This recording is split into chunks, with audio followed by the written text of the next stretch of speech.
Hello, my name is Chuck Wolf. Over the years, I've worked in many different roles, including leading my own leadership consulting company since 1994. I've worked for and with some of the best companies and universities in the world, and have had the opportunity to work with government officials, military organizations, and public and private schools.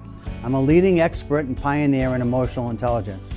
Since 2009, I have been a volunteer hosting a radio show I created called The Emotion Roadmap, Take the Wheel and Control How You Feel. I really enjoy making a difference in people's lives. The show is on award-winning community radio station, WPKN in Bridgeport, Connecticut. In recent years, Simsbury Community Television has been sharing my shows on their station and on YouTube. My sincere hope is that everyone who watches regularly will learn how to use the Emotion Roadmap in their own lives by listening to people who call in to get help with challenges at work, home, and in communities. To learn more, go to www.emotionroadmap.com. If you have a comment or question, email me at cjwolf@cjwolf.com. Thank you and enjoy the show.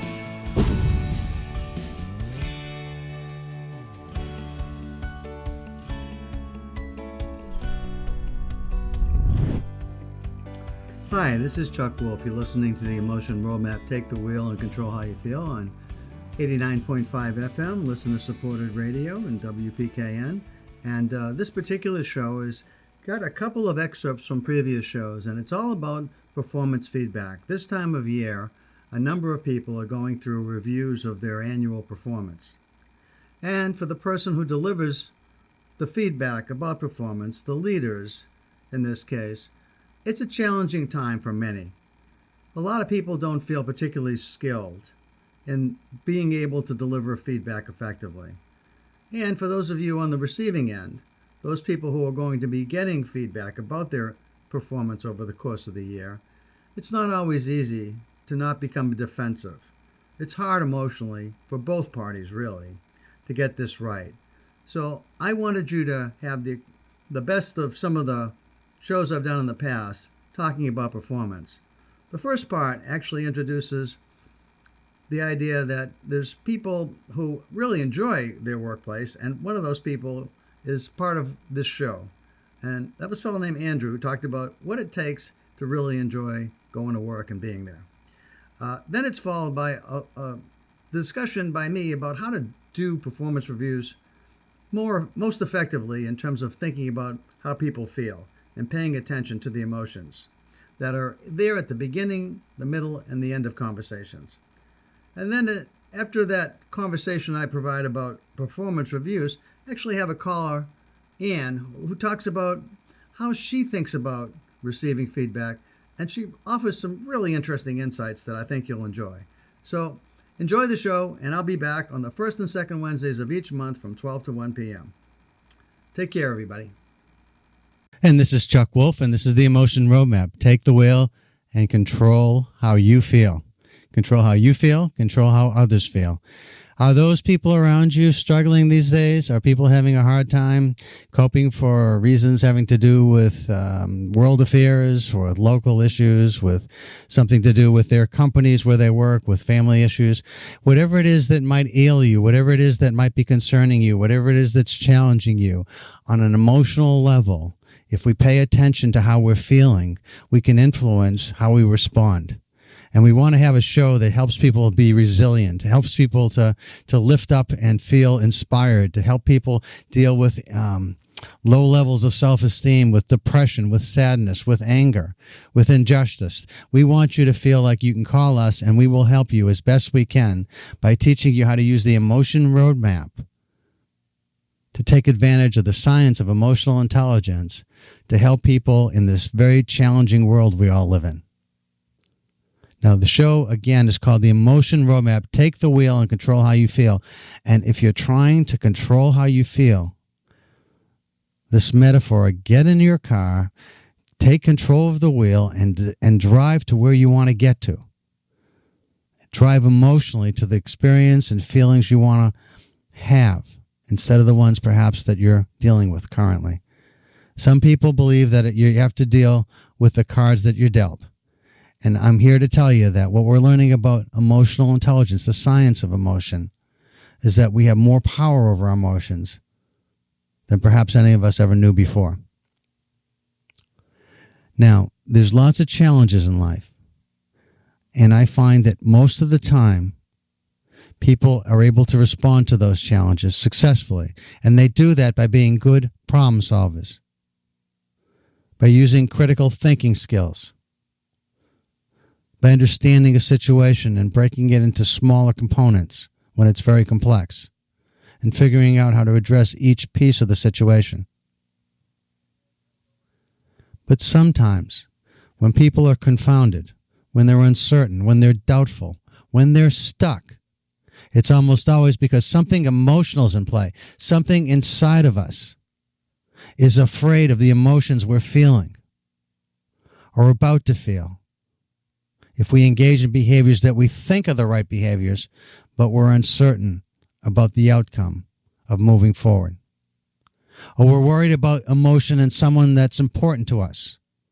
Maybe it's someone we love and really care about that's a family member. Maybe it's a coworker we may not even like, but we need to work with. Maybe it's a boss, someone that we need to get along with, want to get along with, but are struggling to get along with. So it depends on what it is you're experiencing, but I've found that when smart people are stuck, when they're stuck, it's almost always because something emotional is in play, either inside of them or in someone that they're thinking of dealing with or are currently dealing with. And they're uncertain how to proceed. So this show is all about listening to you. It's about you calling up and calling in and sharing your story. And the reason you might share your story with us is to get some help. If you're feeling like, hey, I don't know where to turn. I'm thinking about going to some advisor of some kind to get some help. Maybe a therapist even. But before I do that, I just want to take a shot at maybe trying to figure out, is there something that I could do different than what I'm considering already that would be really helpful to the situation I find myself in? And that's what the show's about. Now, if you are listening for the first time, I hope that simple explanation explained that the show's all about having you call in and talk to me. And in talking to me, I listen to you. I try to understand your situation as best I can in just a few minutes. And then I ask you, how are you feeling? And if how you're feeling isn't particularly helpful, what would be great to feel? What would be ideal to feel? And if there's someone else that's involved and it's really important that you understand how they feel, I'll ask you, how do you think they're feeling or are likely to feel if you approach them in the way you're thinking about approaching them? And as you consider that, I ask you to think about, how would you like them to feel? What would you like them to experience? And so by asking you to be proactive in thinking and planning for how you want to feel yourself and how you want someone else to feel, instead of what's going on right now for you, we then explore possible options and opportunities for moving you from one feeling that's not helpful and moving others who may be key to what you're trying to get done from their feelings that aren't helpful to feelings that would be ideal for you and for them. And in doing that, everyone else that's listening is learning about this idea of an emotion roadmap, about moving from, say, anxious to confident, from insecure to secure, from distrust to trust, from sad to calm or even happy. So what's going on for you? If you've got a reason that you want to talk to me, and you're willing to pick the phone up and take a shot at getting some help, you're not only helping yourself, hopefully, but everybody that's listening is getting some exposure to this idea of an emotion roadmap, which starts with, what are you feeling now and why? What would be ideal to feel? What are some ways that we might move you from what is to what could be? From what is presently being experienced to what you want to experience in the future? What are some possible ways to do that? And then, in terms of managing emotions, what are you really willing to do And what are you really able to do? Of all the possibilities of moving you from anxious to confident, from distrust to trust, from whatever feeling you want to move from to a different feeling, what are the ways that might actually help you do that? And for those of you that are regular listeners, I want to thank everybody for tuning in today. Hi, this is Chuck Wolf. You're on the air. Who am I talking to, please? Hi, this is Andrew. Hi, Andrew. How you doing? Good. How you doing? I'm doing fine, thank you. Awesome. I actually called back a little while ago. I was in a weird place, and you gave me a little bit of advice, and that actually helped me out really bad. Good, actually. Oh, that's great to hear. It's always nice to get a phone call about somebody that got some advice that worked out for you. The thing I just wanted to comment on was the workplace. You know, a lot of people are stressed about the workplace and who they're working with, and I think it's kind of weird in my position because I actually really enjoy my work. I do carpentry, and the main thing I really enjoy about it is the people I'm working with. Carpentry is a very stressful, sporadic kind of workplace environment.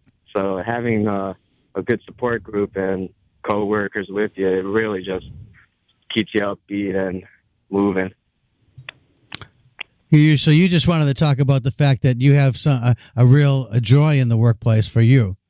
Oh, yeah, because I've had multiple jobs. I'm pretty young, so I've had like 10 jobs maybe, and just the environments were pretty not good, to say the least. Well, Andrew, what do you think? It's having a support group, but, there's a lot of jobs that people have that potentially can be really rich and positive for them. What do you think makes for a workplace that causes people to feel pretty engaged and supported and comfortable and happy in the work that they do? Any thoughts about what's the kind of environment that you need that makes that happen for you? I think it's the kind of mindset, knowing that, hey, this is the work we have to do. It is going to be stressful. It is going to be tough, but we have each other to get through it, and we can have a couple laughs, joke around. And I think that's a big part for me. We joke around a lot. We laugh, So humor and the fact that while it's challenging and stressful, working together to solve those stressful challenges is it's kind of fun. It builds a sense of belonging, a sense of camaraderie, and a sense of joy, especially with the laughter and the humor with it. Exactly. I just find myself like, I don't know, it's just weird to say like, hey, I actually enjoy what I'm doing as a career in this moment. It's weird, but it's cool at the same time. That's really interesting. One of the things I'm doing in my professional life is I do some work with the Center for Yale's Emotional Intelligence. Yale University has a Center for Emotional Intelligence, and they have got a big grant to look at what they're calling an emotion revolution in the workplace. And the reason that they're going after this is that the person who is kind of helping to fund this is a fellow named Andrew Foss, and he has experienced some wonderful experiences in the workplace, but also was somewhat traumatized by being bullied, and also having been a bully at one point as well. And I guess there are times in the workplace where the kind of antithesis of what you're talking about is where people feel like, they're micromanaged, where people just are disrespectful but demanding, and so it's not, exactly. the humor's gone, there's no respect, there's no joy, and it feels really different. And so the center is trying to get people to respond to how do they feel in the workplace, and it's very different though, because when I listen to someone like you, it's like, wow, wouldn't everybody like to have a workplace where sure it was stressful and challenging, but in every challenge that we met, the way we met it was we worked together, we collaborated, we enjoyed each other, and we laughed along the way. That's exactly. A nice story. And I think that's a big part of it too, the whole respect thing. I think a lot of people they don't feel respected and worthy, Right. And I think that's where they get down on themselves, and they say to themselves, "Oh, I can't even do this job because I'm so stressed. I don't have any respect. Why am I doing this?" Well, I wanted to, I don't know if you feel comfortable asking, but the idea of an emotion roadmap was this idea of trying to move from one feeling to another feeling based on trying to address a particular situation of some kind. Right. And you said that you got some help. Without going into the whole story, was it possible to talk a little bit about what you were feeling and how you're feeling about the situation now? Well, back when I called, when was that? That was, I think, like half a year ago, maybe. Okay. I had a different job. I was working for the city. I was just in a weird place. I don't know how to describe it. It's just weird. Okay. And so the advice you got was to do what? How did it make you feel different, I guess? I think taking a different perspective on it.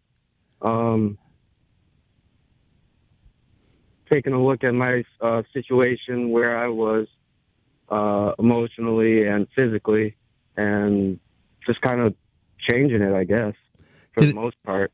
Did it lead you to look for another workplace? Is that how you ended up leaving and going to this one? Yeah, it was funny because when I called you and you gave me that advice, I think a week or two later, I was in the middle of my shift, and I just went up to my boss and I was like, hey, man, I respect you. I thank you for the job you gave me, but it's time for me to move on.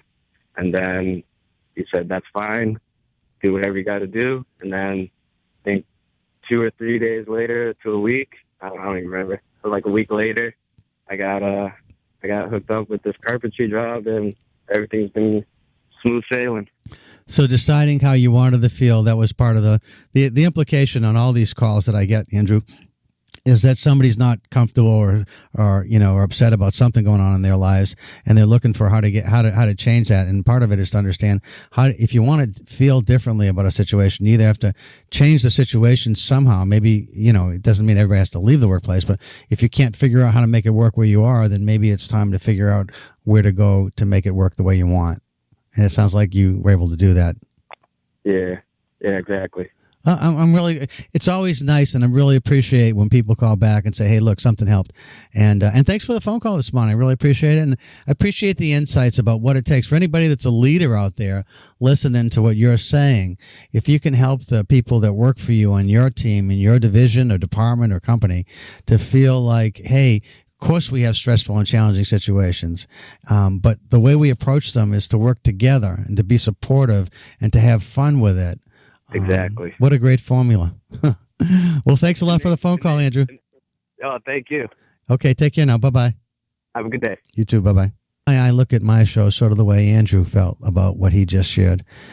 If you call me and I've got something that is stressful and challenging in your life that together you and I can work together and have some fun with while we're talking about it, and give you a way of thinking about how to address that stressful challenge in a way that looks at the emotional underpinnings, that it looks at what is it we're feeling that's causing us to react the way that we're reacting, to have the thoughts that we're having, to behave the way that we're having. See, emotions kind of influence everything. We don't often think about our emotions. It's kind of like breathing, right? Does anybody really think about the fact that you're breathing? The only people that are really thinking about that are people that are struggling to breathe for whatever reason. But we think about breathing when somebody calls our attention to it, for most of us. Otherwise, we just breathe. The same thing is true about feelings. We don't really think about our feelings until a feeling is so compelling, so overwhelming sometimes, overpowering even, that we have to think about it. A great sadness, a great joy, a great anger, an inspiration. Sometimes feelings are extremely powerful and they're very much in the forefront of our consciousness, but a lot of times they're just in the background. But they're always having some influence on our thoughts and on the way we behave and the way we act. And my show is about helping you to pay more attention to how feelings influence us. And when we feel that something isn't right in our lives, and we want some help in knowing how to make it right, then the Emotion Roadmap is this really innovative idea about taking the science of emotional intelligence and making it work for us in ways no one ever thought about before. Just think about this. We were talking about the workplace a little bit. So let's just talk about what's happening around this time of year for everybody. Anybody that's in a workplace environment, particularly middle to large companies, not so much small companies, but in lots of companies all over the world, there's conversations taking place around year end that look at the performance of how you performed over the course of the year so that you can have some guidance about how you may want to improve performance going forward. Now, if you've ever been in one of those discussions where we're talking about how you perform and you really want to know how the person who supervises you, your leader, your manager, your boss, views your performance, and you can't wait to hear about your performance, when you go into that meeting, how are you feeling? How do you want to feel? How do you feel when you sit down at the very beginning of the meeting? How do you want to feel in the middle of the meeting? How do you want to feel when you're leaving the meeting? And if you're the leader of this person and you're going in to give performance feedback, it's going to be written up. That's part of somebody's formal review. It's really important stuff to them, to your organization. And you want to do this really right. How are you feeling? How do you want to feel when you sit down, when you first start talking? How do you want to feel in the middle of the meeting when the meeting is really all about things that are working and things that might need a change? And at the end of the meeting, how do you want to feel? And how do you want the person who works for you to feel walking out the door? Now, the reason I'm saying this is that, does anybody really think about that? I don't believe hardly anyone thinks about that. And what I mean, sure, everybody thinks about performance reviews and a little bit about how they're feeling, but they don't really think about how they want to feel, and they don't plan for how they want to feel. But why not?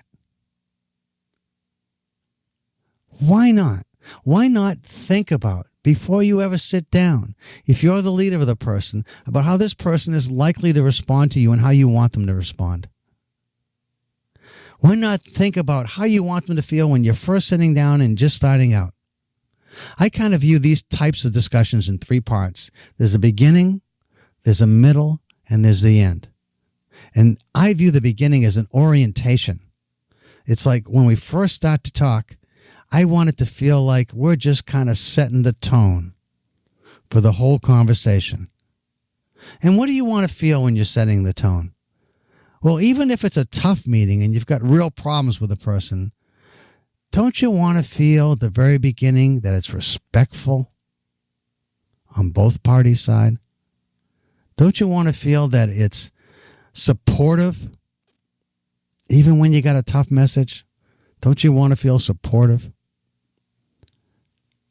And don't you want each other to feel when you first sit down that you're open, feeling open to whatever each of you has to say to one another?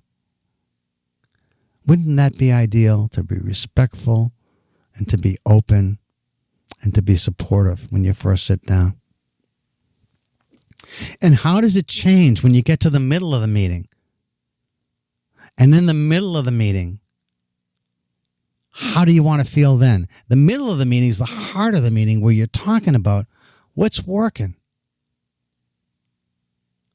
And for those of you who are about to have these discussions, here's a way to think about that. What gives a kind of holistic view is to think about it with 5 key questions. The first question is, what is the person doing that you really like, that you want them to continue to do? It's really important to talk about that first. And the reason I say that is because, and most of you will recognize this, if you've ever been in one of these discussions, and many people have, but not everybody, and you've been in this discussion and you hear something negative about your performance, wouldn't most of you agree that it's really hard to hear anything else after that? If there's something negative, don't you feel like you can't, you just want to, you hate hearing it, but you needed to hear it, and you know you should hear it and deal with it, but it's so hard to hear anything else. And that's true for most people. Not everybody, but for most people. So I'd like to start with, what is it that you're doing that I just want to see you continue to do? Because I think it's excellent, great, wonderful, whatever word you want to use. And here's some things. Here's the second one. Here's some things that you're doing that I like, but I'd like to see more of. You've had some initiative on your part where you've shared some really good ideas in a few meetings this year. I'd like you to do more of that. It seems like sometimes you might be hesitant to share, but a lot of your ideas, they're good. And even if they're not all fully formed, I think you like to wait until you really have an idea fully formed. When we're just in a brainstorming session and you just have a thought, it's not a fully formed idea, but it's a thought, I'd like to hear you share those thoughts. I'd like you to be more proactive and initiate more. What you're doing is great, but I'd like to see more of it. And then maybe there's some things that you're doing where I'd like to see a little less of. Perhaps you're someone that likes to say a lot in meetings. And while I really value your comments, and they're almost always something that's really helpful, I really want other people to feel like they have some ear time. And one way that might happen is we have to allow for some silence without you jumping in with your thoughts. And so I'd like you to hold back a little bit, perhaps, and allow others to share more. So it's not that I don't like it. I do like it, but I just like a little less of it. And then here's some things that I'd like you to start doing that I haven't seen yet.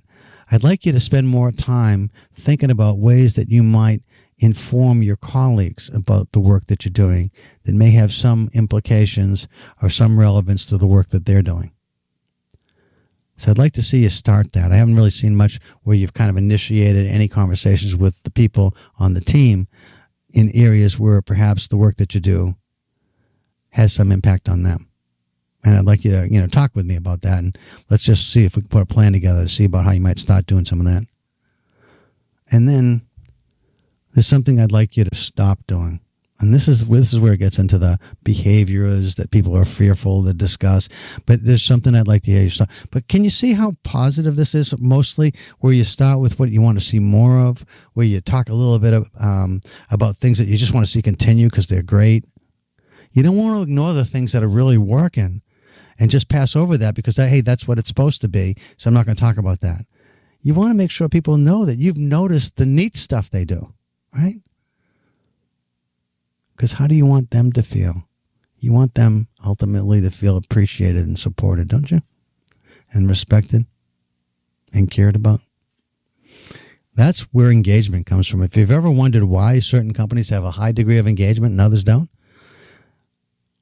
most companies where there's a high level of engagement, it's because the people at every level of supervision, every level of management, every level of leadership are paying attention to the people who work for them, with them, around them, above them. They're paying attention to how people feel. And they're not like, hey, it's not like they're touchy-feely and worried about feelings all the time. But what I mean by paying attention to how people feel is they're being respectful. They're open to others' input. They're supportive. They demonstrate empathy and caring for others. Those are the ingredients that make for an engaged workforce. And when you're having these discussions about performance that are so important, you really want to think about how do you want people to feel in the beginning and in the middle when you're talking, by the way, about the things. I got to look at the last piece, which is, I said there were 5 questions. One question is, what is it the person doing that you want them to see continue? What is it you'd like to see more of? What would you like to see less of? What would you like to see start? And what would you like to see stop? Those are the 5. So when you get to the stop part, that's when you want to have a heightened degree of feelings of focus and even a bit of tenseness. Now, why would you want tenseness in this discussion? Because tense alerts you to the other person's response to what you're saying. So when you say there's something I'd like to see you stop, first of all, you're going to see the other person tense up almost on automatic. It's like when anybody sees that they're about to get some feedback that isn't going to be positive, right? And they're worried about what they're about to hear. In that moment, you'll see a bit of tenseness on their part. And you want them to be able to continue to feel open and supported and respectful as you tell them about what you'd like to see change. Now, what is it that you might like to see change? Well, sometimes there's significant issues. Somebody is consistently late to meetings and causing a lot of disruption. Somebody is missing deadlines, possibly a reason not to keep them in the company. Or somebody is doing something that is not a huge deal, but it is nevertheless important. There's certain reports that they're supposed to file on time, and they're not critical reports, but it slows you down if you don't have a report in a certain date, because you can't finish what you need to finish for the people above you if they don't have their data to you on a timely basis. So all these things have relevance. Some are more critical than others, but no matter what you're talking about and how you're talking about it, you want to make sure that you're paying attention to how the other person is hearing you. How are they reacting to you? Are they hearing it in a supportive light? Are they feeling like they want to address it? Are they comfortable talking about it? Are they stiffening up? Can you see they're prepared to counterattack, if you will? And if so, back up a little bit and say, wait a minute. You need to understand, I just talked about a whole bunch of things that I really like that's going on. But this is one thing that we really need to address. And it's not like we've talked about this before, but I'm not comfortable yet with the progress we're making. What ideas do you have for moving forward, for making this better? And I'll share a few that I have. And let's see if we can work on this collaboratively, supportively. Let's deal with this stressful challenge, maybe even humorously, so that together we have a plan coming out of here about how to be better about this. And then at the end, how do you want to feel at the end of this meeting when this is all said and done? You want to feel like each party continues to feel open, so that this isn't the one and only conversation about performance. If for some reason we think of something else we wanted to say and forgot or didn't say or came up later, we just thought about it after we left the meeting, that we can come back and have set aside some time and talk some more. We want to feel respectful of one another all the way through, especially at the end. And we want to feel appreciative of each other's openness and support and empathy for one another. Wouldn't that be great if people plan more? So as you're preparing to go into these discussions and you're on the receiving end or on the giving end, think about, how do you want to feel at the beginning? How do you want to feel in the middle? How do you want to feel at the end? And what can you do proactively so that you plan for these feelings in the beginning, middle, and end? Now, some people might think, well, I can plan for it, but it may not come out that way. Sure, it may not. But if you plan for how you want to feel and you come closer than you would have if you didn't plan, isn't that better? I mean, how can anybody honestly say that planning for this experience of having a discussion, year-end discussion about performance, planning emotionally how you want to feel, how can that not possibly make you better? It almost has to. It only might make you a little better, has the potential to make the conversation a lot better, whether you're the giver of feedback or the receiver. By the way, one other interesting tip around giving feedback to people around performance and a year-end review as a supervisor, as a leader, something I learned from a supervisor named Roy Williams way back when I was working for Exxon a lot of years ago. What he told me in our first performance review, he said, Chuck, every year we're going to have these meetings while you're here working for me. And one of the things I learned from one of the people that I worked for in the Navy a long time ago, he had come out of the Navy, he said, the leader I had said to me, Roy, one of the things that I'd like you to think about before we get together for this conversation about your performance is also about my performance. As your leader, I'd like you to think about one, maybe two things that you think I might do differently that would be more helpful for you to be successful. And then Roy joked. He said, but he was very clear with me, Chuck. He said, no more than 2. See, because a lot of times when you're talking to somebody about improving things, if you have a list of like 30 things that you want to see them improve, all you're going to do is devastate them, right? So pick a couple of things, 2, maybe 3 things if you're on the leader side, but not more than that. Work on the things that matter most. Don't overwhelm people, and make sure in these discussions you address with people how they're feeling and how you want them to feel, that you're thinking about that. You might ask them ahead of time, just like Roy told me, are there 1 or 2 things that would make you feel more engaged here, that would be more helpful and supportive to you in your being successful? Are there some things that you want to talk to me about? Because at the end of our discussion, I'd like to talk about those things as well. I don't want to talk about them before. You don't want to talk about the supervisors, what they need to improve, because in case the person doesn't do it well, it's going to color how the supervisor talks to you. So anyway, I hope that's helpful to think about, because this is around that time of year when everybody's going through this process of wondering, hey, how's my boss? Thinking about how I'm performing. It's funny, people say that they always I want feedback. I love feedback. Well, people seem to love feedback until they actually get it. And then they don't necessarily love it so much anymore. If you view feedback as a gift, think about that. Real feedback is a gift.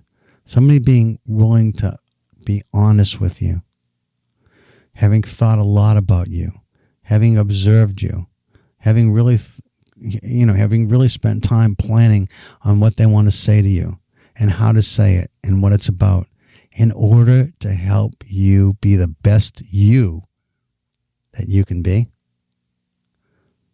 That's a gift, folks. It's really a gift. It may not be the gift you would have picked out for yourself, but it is a gift. So this is Chuck Wolf. You're on the air. Who am I talking to, please? Hi, Chuck. My name is Ann. Hi, Ann. I really enjoy your program. Thanks a lot.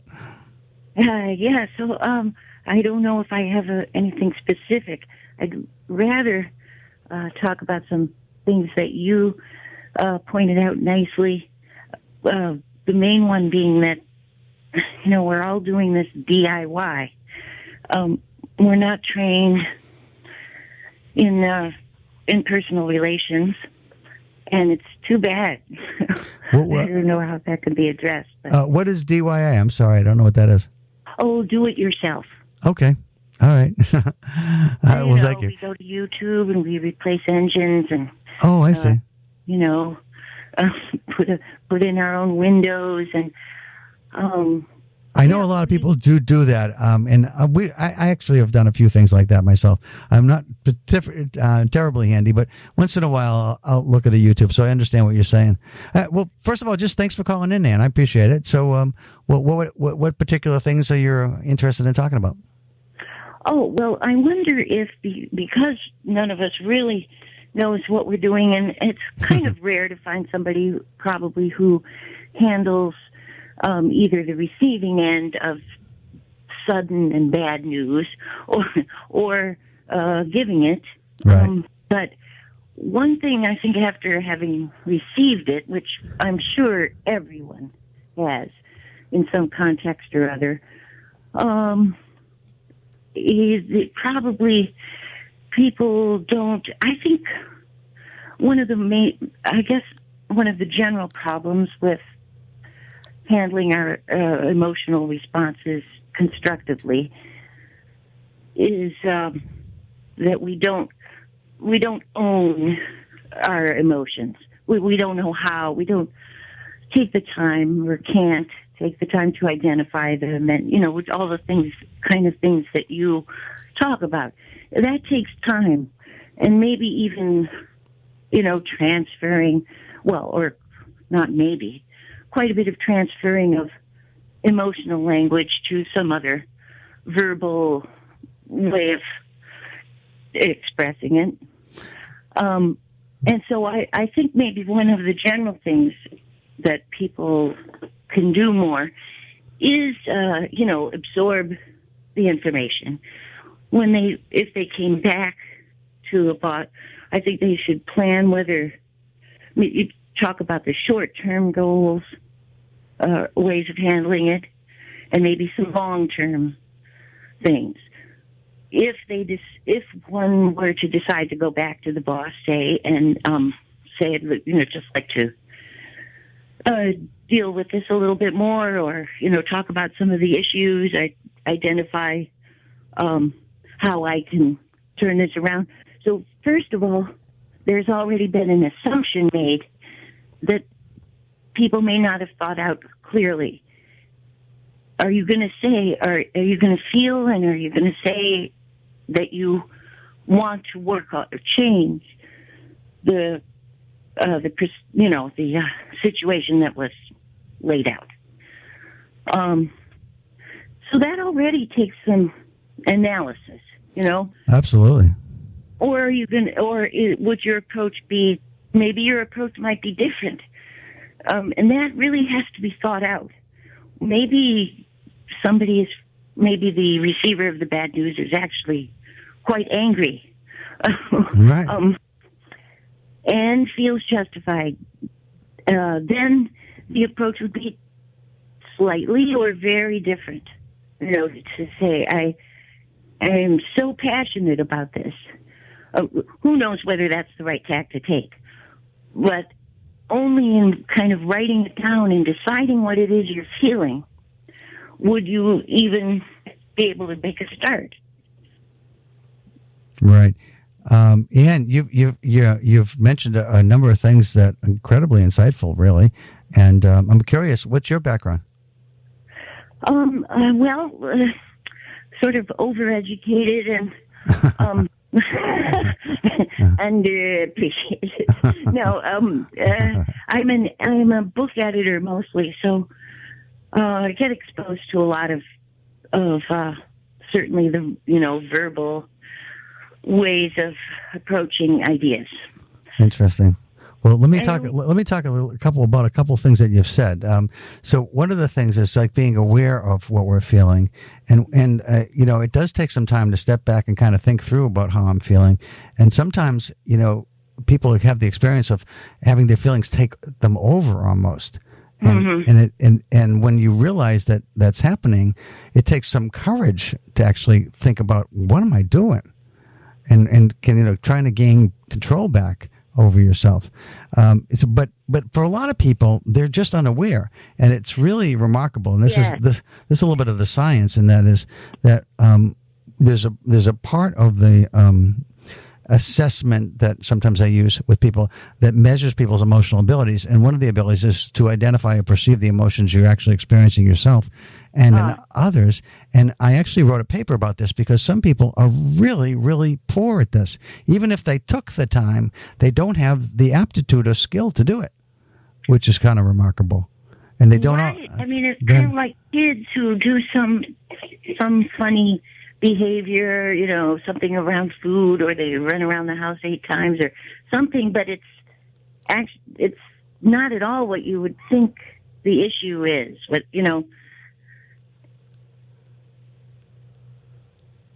So when you say somebody would, what you think you're saying, you might not understand necessarily correctly what's actually happening for somebody. Is that right? Oh, right. Well, I think that happens all the time. Okay. People drink too much, or they do something, but which looks kind of like depression, or it looks kind of like, or it feels like something, but maybe the issue is anger. In fact, at a lot of things, or anger might.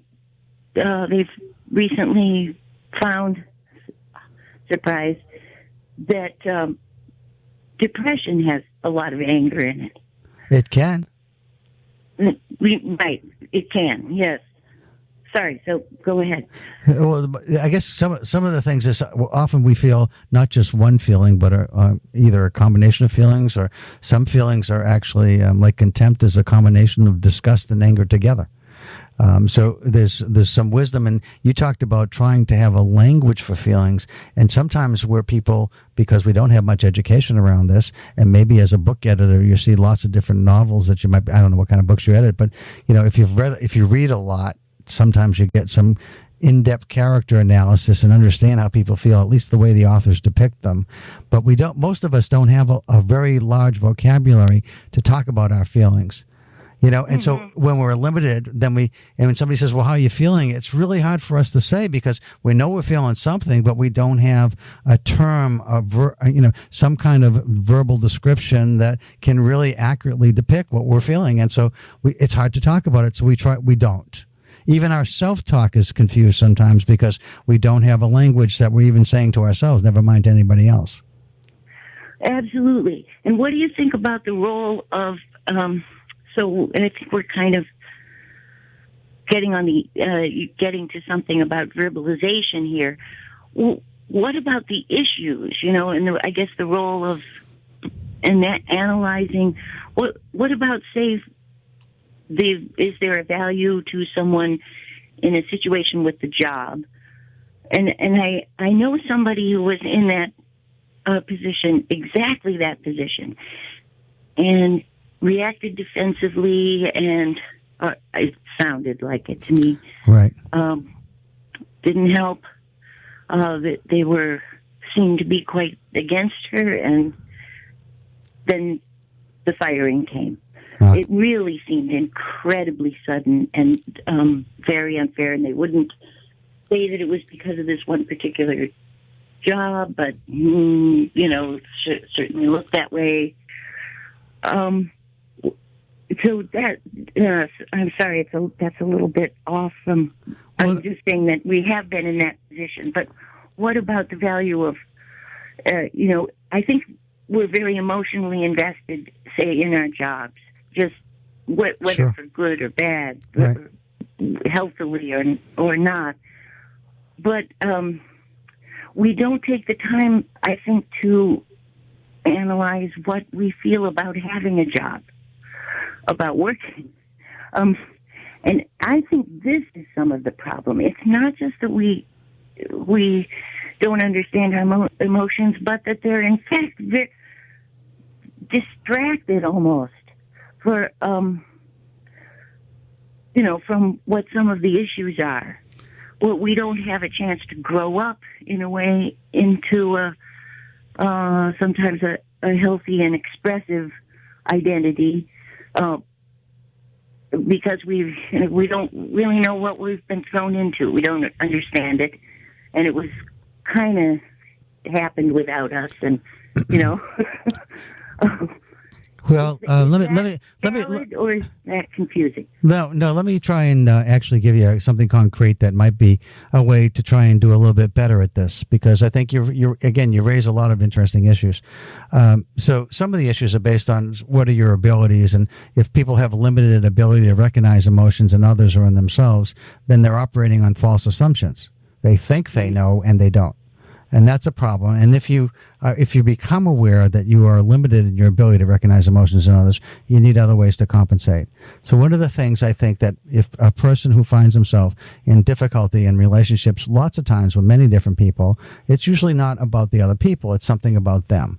And it's about them not understanding how other people are feeling and the way that the other people are feeling about the person and how people experience being with the person.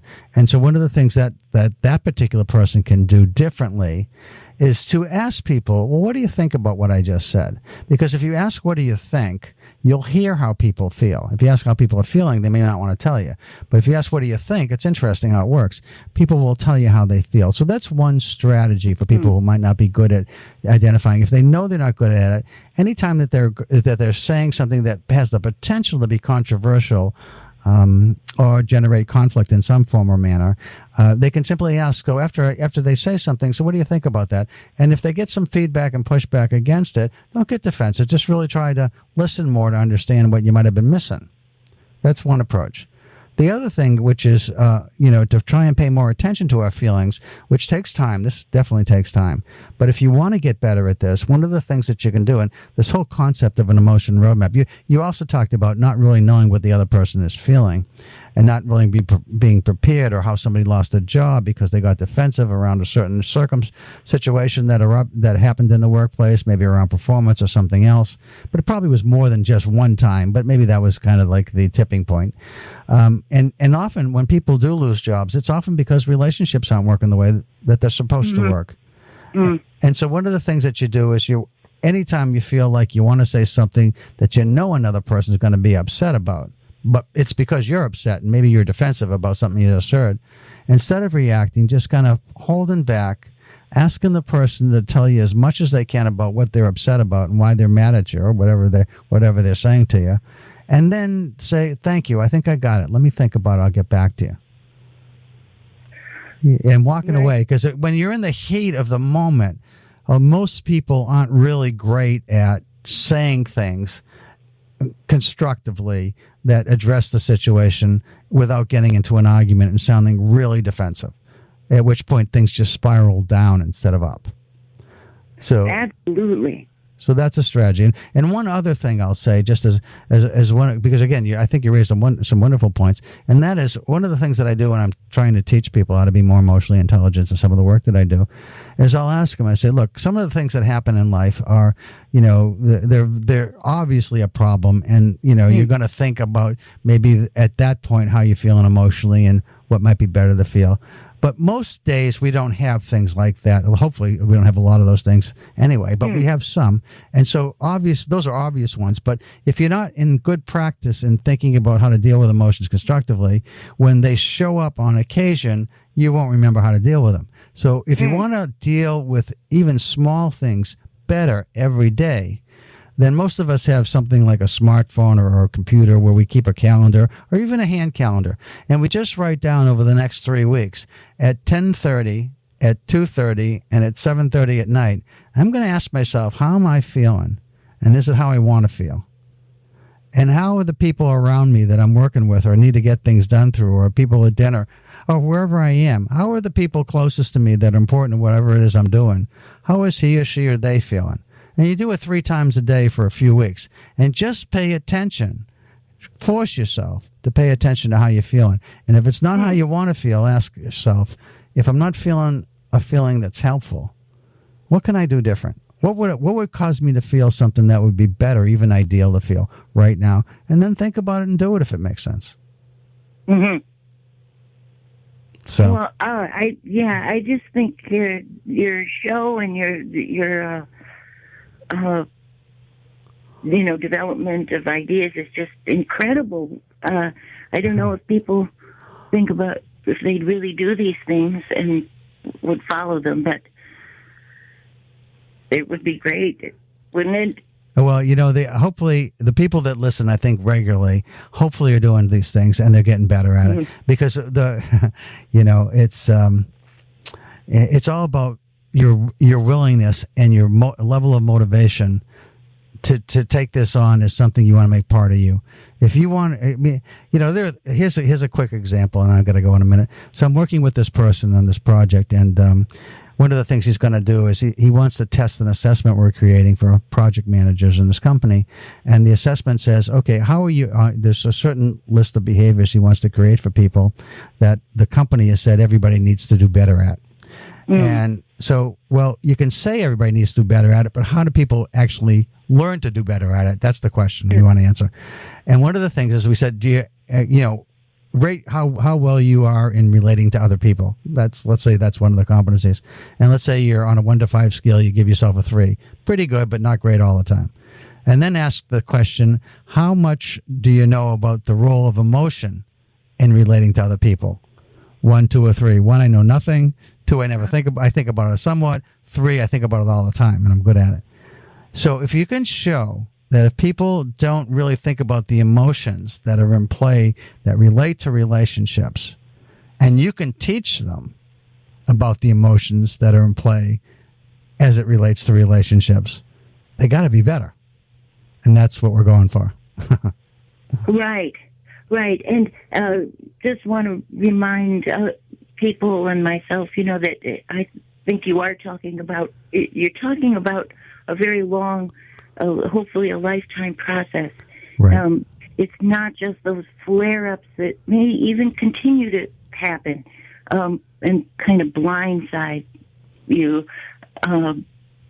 But little by little, it's these other practices of seeing.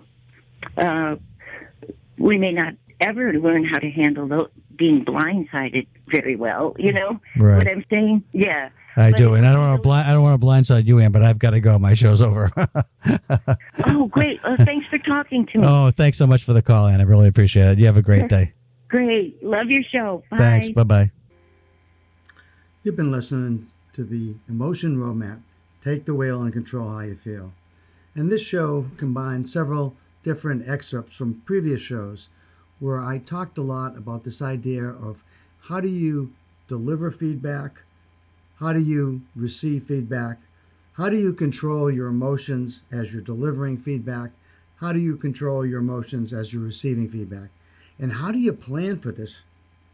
I think if you take the time to stop and plan how you want the conversation to go, whether you're on the receiving end or on the giving end, that you can do a far better job getting across to people what it is that they need to hear, both being the person who reports to someone as well as the leader of that person. Just think how much better you could be if you stopped and thought, how do I want to start? How do I want us to feel emotionally, both the person I'll be talking to and myself in the beginning? How do I want us to feel in the middle? How do I want us to feel at the end? And at the end, you want both parties, you and the person you're talking to walk out feeling respected, supported, valued, and appreciated. Thanks everybody for listening. I'm on the first and second Wednesdays of the month, and this is Chuck Wolf, the Emotion Roadmap. Take the wheel and control how you feel. Bye-bye, everybody.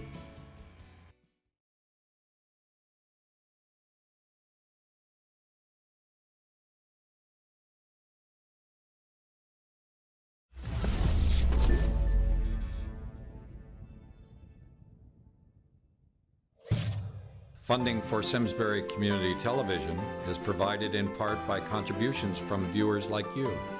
Thank you.